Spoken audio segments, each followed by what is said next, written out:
কোনো দেশে গণতন্ত্র প্রতিষ্ঠা হওয়াকে একটি মৌলিক মানবিক অধিকার বলে মনে করে জাতিসংঘ।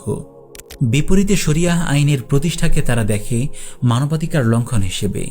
অথচ বাংলাদেশের অধিকাংশেরই প্রাণের দাবি এই শরিয়াহ আইন, হোক সে প্র্যাকটিসিং বা নন প্র্যাকটিসিং।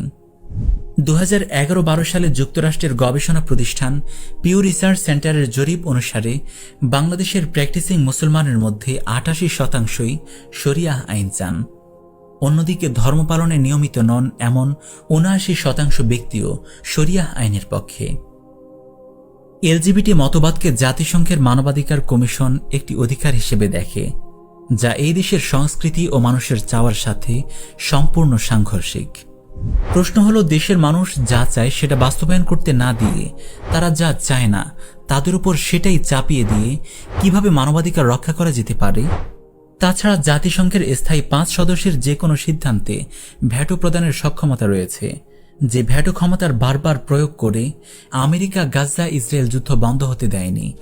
এটাই কি সেই মানবাধিকার রক্ষার মিশন যা 5টি প্রভাবশালী দেশের ইচ্ছা অনিচ্ছার ভেতর আটকে থাকে?